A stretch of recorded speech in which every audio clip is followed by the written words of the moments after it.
I'd just like to start off today, on behalf of my co-authors, to thank the Society for giving us the opportunity to present our work, which dealt with the impact of surgeon behavior on the cost of performing laparoscopic appendectomy. Currently, there are 250,000 appendectomies performed in the United States every year, and many of these are done laparoscopically. The methods that we analyzed in LA were trocar placement, mesoappendix division, and appendiceal stump management. We found that variations in surgeon technique in these areas greatly impacted the overall cost of performing in LA in each case. There is no current evidence or literature that suggests a superior method of performing LA, which suggests that this gives surgeons the opportunity to be more cost-effective in practice without negatively impacting outcome.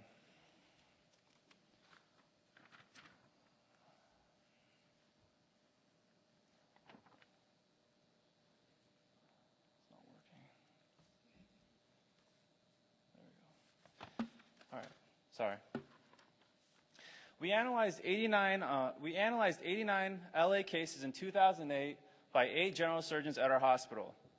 This was accomplished by interpreting their operation notes and then finding the actual cash used to purchase the disposables used in these cases.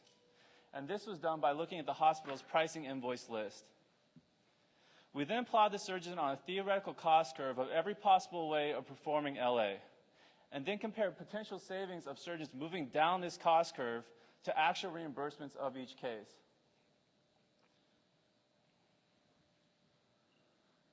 A real strength of our project was working with the hospital's pricing invoice list, which gave us the actual cash used to purchase these disposable items. For example, an endo stapler costs $117 per use, and also each load used costs $105. That means if a stapler is used with 2 loads, it would cost the hospital $327 in cash every single time.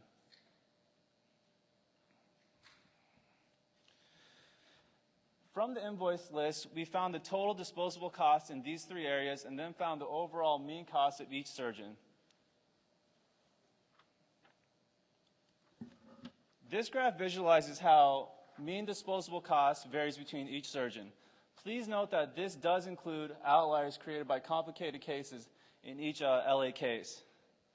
The difference in disposable costs between the minimum and maximum surgeon was $212.31. The next step was to make a theoretical cost curve of every possible way to perform LA. This ranged from $100 to more than $900. We then plotted each surgeon's most preferred, or in other words, most frequently used technique onto this curve.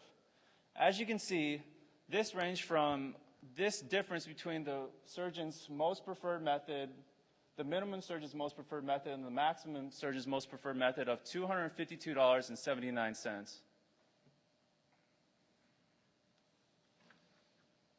What we found is that the major cost drivers that drove up disposable costs in every single case were staples and new ultrasonic coagulator handpieces, while using reprocessed bipolars or hand ties and clip pliers drove down costs most effectively.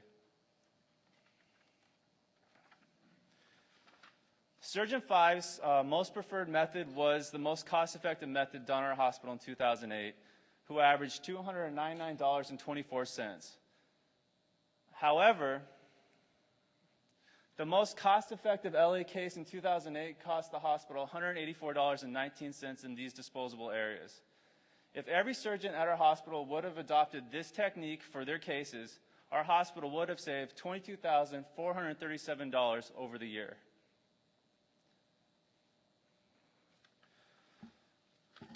The last step was to look at the actual reimbursements for each case.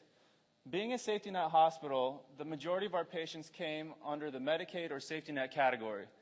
As you can see, saving $300 to $400 in disposable costs per case makes up a substantial amount of the hospital's reimbursement, which is very important at a safety net hospital.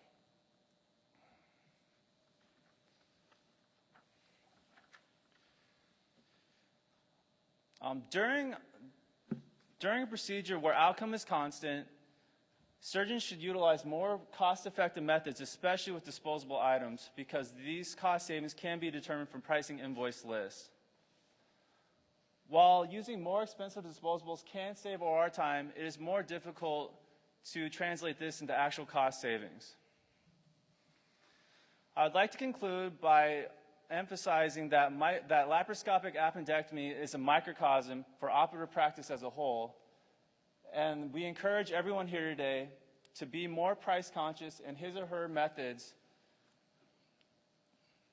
to be more price conscious in his or her methods when outcome is not jeopardized in order to make a better impact in the healthcare system as a whole. All right, thank you.